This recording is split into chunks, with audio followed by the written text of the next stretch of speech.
Hello everyone, my name is Aparna. Today we are going to continue with our chapter. Let's start the chapter without any delay. Let's start.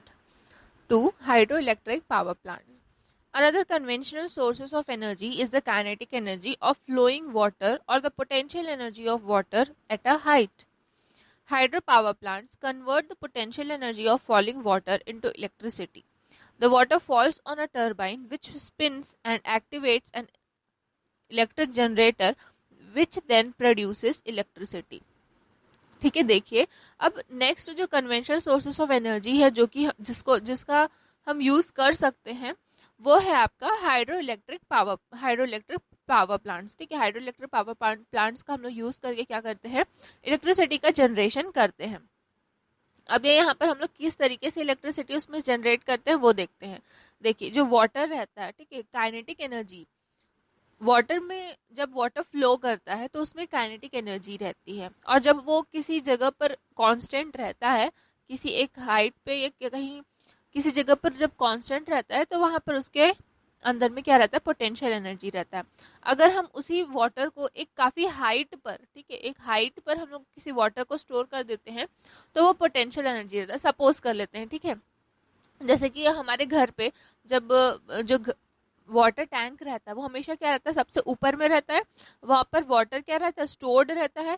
जब नीचे में कोई भी क्या करेगा, अपना टैप को ऑन करेगा, नल को ऑन करेगा, तो क्या होता है, पानी स्पीड से नीचे आता है ना। तो उसी तरीके से जब जो हाइड्रो इलेक्ट्रिसिटी पावर प्लांट रहता है वो एक हाइट पे एक टैंक के तरीके से स्टोर करते जाता है, डैम जिसको बोला जाता है, वो क्या करता है वहां पर स्टोर करते जाता है।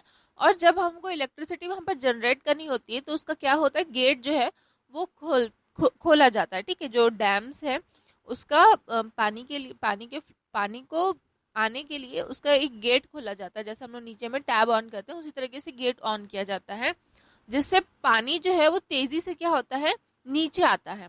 अब वो जो पानी जो जो कि फ्लो कर रहा है बहुत ही ज्यादा वेलोसिटी के साथ में जो फ्लो कर रहा है उसको वो आपका टरबाइन से टकराता है। और टरबाइन से टकराता है तो टरबाइन क्या करता है, वहां पर रोटेट करना स्टार्ट करता है। जैसे टरबाइन रोटेट करता है, जो टरबाइन है वो आपका कनेक्टेड रहता है इलेक्ट्रिक जनरेटर से, और फिर वो जनरेटर क्या करता है, वहां पर इलेक्ट्रिसिटी प्रोड्यूस करने का काम करता है।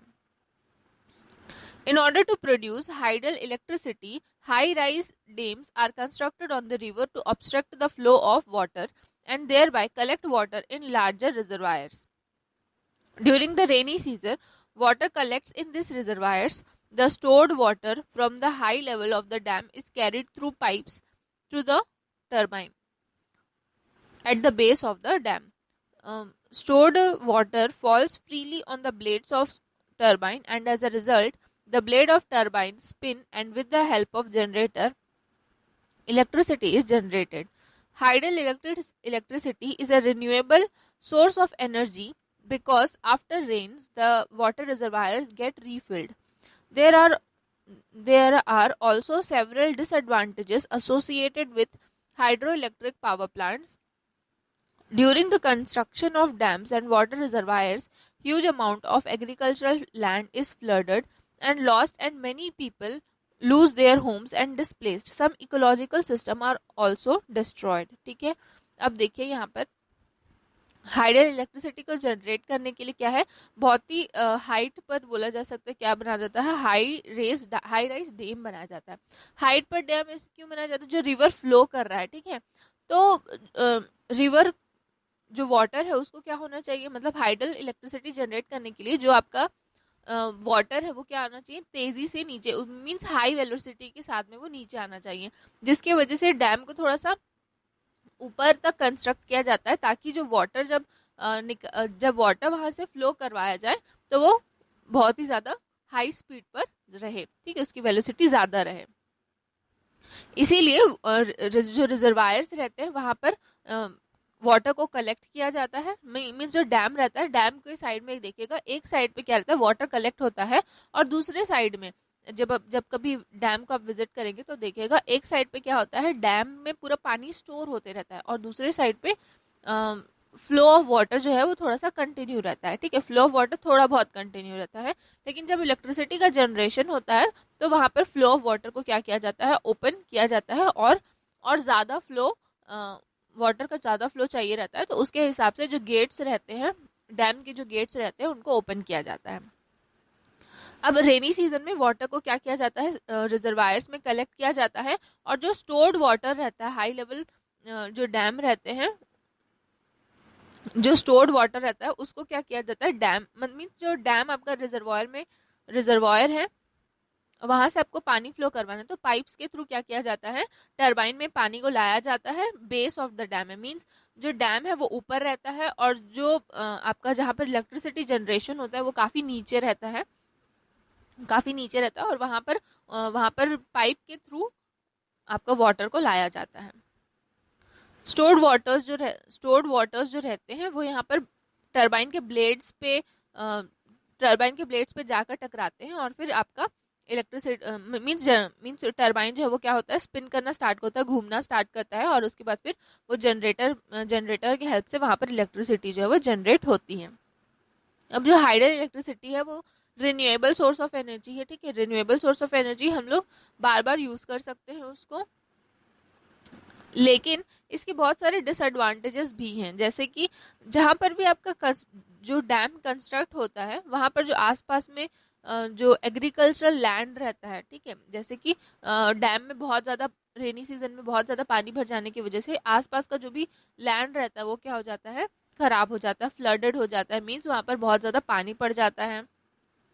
बहुत सारे लोग इस वजह से अपना घर भी क्या कर देते हैं, खो देते हैं, और कुछ इकोलॉजिकल बैलेंस भी वहाँ पर डिस्ट्रॉय होता है, मीन्स वहाँ पर कुछ जो डैम जब बनाया जाता है तो वहाँ पर आसपास में जो प्लांट्स वगैरह रहते हैं वो भी डिस्ट्रॉय हो सकते हैं। नेक्स्ट देखिए, biogas. Agriculture and cattle rearing are given great importance in our country. Cow dung, gobar, is available in steady supply due to large number of livestock and agricultural waste in our country. Cow dung cakes are burned directly and used as fuels in many rural areas, but a large part of energy is lost in this process. Also, these fuels do not produce much heat on burning, and a lot of smoke is given out when they burned. Therefore, technological inputs or to improve the efficiency of these fuels are necessary. देखिए यहाँ पर agriculture और cattle rearing जो है वो हमारी country में क्या है, बहुत ज़्यादा इंपॉर्टेंस है, मीन्स एग्रीकल्चर ज़्यादातर हमारी कंट्री में बहुत सारे लोग क्या है, फार्मर्स हैं, एग्रीकल्चर करते हैं, और साथ में कैटल रियरिंग करते हैं। कैटल रियरिंग मीन्स जानवरों को पालने का काम करते हैं, ठीक है, जानवरों को पालते हैं, और उस कैटल रियरिंग यहाँ पर की जाती है, ठीक है। अब काऊ डंग जो है, ठीक है, काऊ डंग जिसको नॉर्मल लैंग्वेज में क्या है आपका गोबर बोला जाता है, वो बहुत ही ज़्यादा मीन्स लार्ज अमाउंट में, क्योंकि हमारे पास में लार्ज अमाउंट में लाइव स्टॉक है, जानवर हैं, तो हमारे पास में काऊ डंग भी क्या है, बहुत ज़्यादा अवेलेबल है, और ये क्या है, एग्रीकल्चरल वेस्ट है हमारी कंट्री का, ठीक है, और एग्रीकल्चरल वेस्ट भी हमारी कंट्री के लिए बहुत ज़्यादा अवेलेबल है।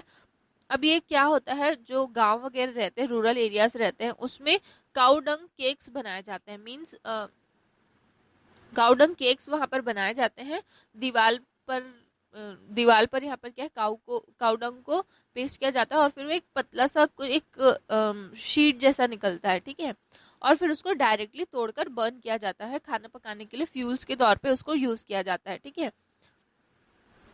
तो इस प्रोसेस में क्या होता है, बहुत सारी एनर्जी जो है वो लॉस हो जाती है, बहुत सारी मीन्स जो काऊ डंग की जो एनर्जी, उसमें काऊ डंग की जो एनर्जी रहती है वो काफ़ी ज़्यादा लॉस हो जाती है, और साथ में जब काऊ डंग केक को जब बर्न किया जाता है तो उसमें क्या है, उसमें से स्मोक्स भी निकलते हैं, बर्निंग की वजह से क्या होता है, बहुत ज़्यादा स्मोक भी निकलता है। इसीलिए काऊ डंग का टेक्नोलॉजिकल इनपुट मीन्स उसका सही यूज करना क्या है, हम लोगों के लिए बहुत ज़्यादा ज़रूरी है। When wood is burned in a limited supply of oxygen, water and volatile materials present in it get removed, and charcoal is left behind as the residue. Charcoal burns without flames and is comparatively smokeless and has a higher heat generation efficiency. ठीक है, देखिए जब would को, ठीक है, would को means लकड़ी को जब बर्न किया जाता है लिमिटेड ऑक्सीजन में, वाटर और कुछ मटेरियल्स के साथ में, ठीक है, तो क्या होता है, चारकोल रह जाता है। चारकोल मीन्स राख बोला जाता है, नॉर्मल लैंग्वेज में क्या राख रह जाती है। अब ये जो चारकोल है वो फ्लेम्स के बिना क्या होते हैं, बर्न होते हैं। फ्लेम्स उसमें जब चारकोल बर्न होता है तो फ्लेम्स नहीं निकलते, ठीक है।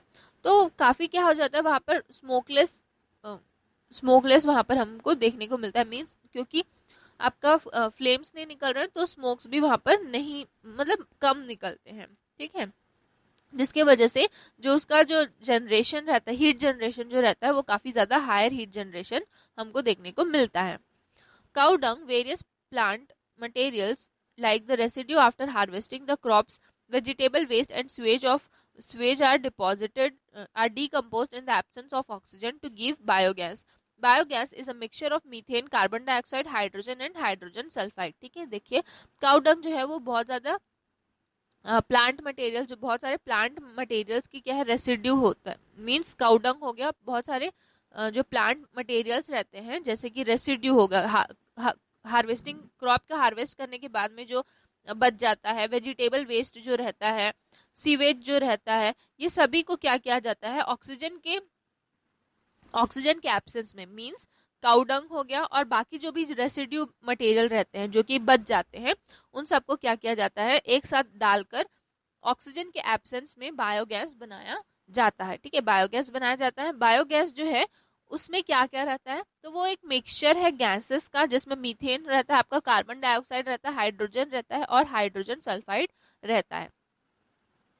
Biogas plant has a dome-like mixing tank built with bricks. In such a slurry of cow dung and water is made. The slurry is fed into the digester, which is sealed chamber in which there is no oxygen. Anaerobic microorganisms that do not require oxygen decompose or break down complex compounds of the cow dung slurry. It takes a few days for the decomposition process to be completed and generate biogas. The biogas is stored in the gas tank above the digester, from which they are drawn through pipes for use. Biogas is an excellent fuel as it contains up to 75% methane. It burns without smoke and leaves no residue. Biogas is also used for lighting. देखिए जो biogas plant जो रहता है वो एक डोम जैसा structure रहता है, जिसमें आपका टैंक्स रहते हैं, ब्रिक्स से बना हुआ एक टैंक रहता है, जिसमें सबसे पहले तो मींस काउडंग में वाटर मिलाकर एक स्लरी जैसा फॉर्मेशन होता है, और ये जो स्लरी है वो एक पाइप के थ्रू एक सील्ड चेम्बर पे, डाइजेस्टर के थ्रू क्या जाती है, सील्ड चेम्बर पर जाती है, जहाँ पर ऑक्सीजन नहीं रहता। अब यहाँ पर जो एनारोबिक माइक्रो ऑर्गेनिज्म रहते हैं, ठीक है, अब आपका स्लरी कहाँ चल गया, आपका एक सील्ड चेम्बर में चले गया। अब वहां पर जो एनारोबिक माइक्रो ऑर्गेनिज्म रहते हैं जिनको ऑक्सीजन की जरूरत नहीं रहती है, वो वहां पर डिकम्पोज करते हैं। मींस जो वहां पर जो काउ डंग और बाकी सारे जो मटेरियल्स रहते हैं उनको ब्रेक डाउन करते हैं, कॉम्प्लेक्स कंपाउंड को और मींस वहाँ जो भी सामान रहता है उसको क्या करते हैं, ब्रेक डाउन करते हैं, जिसको कुछ दिन लगता है आपका डिकम्पोजिशन प्रोसेस होने में। और उसके बाद में जब ये डिकम्पोजिशन प्रोसेस हो जाता है तो फिर वहां पर बायोगैस जो है वो जनरेट होना स्टार्ट हो जाता है। बायोगैस जो है वो एक गैस टैंक में स्टोर होता है, जो कि डाइजेस्टर से ऊपर, मींस डाइजेस्टर नीचे है आपका, और उसी के ऊपर में क्या होता है आपका गैस जो है वो स्टोर होते जाता है, जिसको पाइप के थ्रू हम लोग यूज करने के लिए पाइप के थ्रू किया जाता है, उसको ट्रांसफर किया जाता है और फिर हम लोग उसका यूज कर सकते हैं। बायोगैस जो है वो काफी ज्यादा अच्छा एक्सीलेंट फ्यूल माना जाता है, क्योंकि इसमें 75% मीथेन रहता है और साथ में ये विदाउट स्मोक में क्या करता है, बर्न करता है, जिसकी वजह से कोई भी रेसिड्यू मींस कोई भी लेफ्ट ओवर जो है वो नहीं बचता। इसीलिए बायोगैस क्या है आपका बहुत ज्यादा अच्छा फ्यूल माना जाता है। बायोगैस जो है उसको लाइटिंग मींस इलेक्ट्रिसिटी के लिए भी यूज किया जाता है, ठीक है। ये देखिए यहाँ पर आपको फिगर दिया हुआ है बायोगैस प्लांट का, ठीक है। ये आपका एक डोम लाइक स्ट्रक्चर है, यहाँ पर स्लरी बनाया जाता है और स्लरी से यहाँ पर वाटर और काउडंग सब मिक्स करके यहाँ पर आपका डाइजेस्टर में डाला जाता है। ये आपका डाइजेस्टर है, यहाँ पर जो भी डाइजेशन का प्रोसेस होता है, जो एनारोबिक माइक्रो ऑर्गेनिज्म रहते हैं वो यहाँ पर क्या करते हैं, डाइजेस्ट करते हैं। अब जो भी रेसिड्यू मटेरियल रहता है वो आपका यहाँ चले जाता है। नेक्स्ट जो है मींस ये आपका कंपोजिट यहाँ पर फर्टिलाइजर्स पे चले जाता है। अब जो गैस यहाँ पर प्रोड्यूस हो रहा है वो आपका ऊपर में यहाँ पर जमा हो जाता है, जिसके बाद एक आउटलेट के थ्रू हम लोग इस गैस मटेरियल को निकाल लेते हैं। ठीक है, नेक्स्ट क्लास पे हम पढ़ेंगे विंड एनर्जी। अगर आपको वीडियो पसंद आई, please like share and subscribe. Thank you.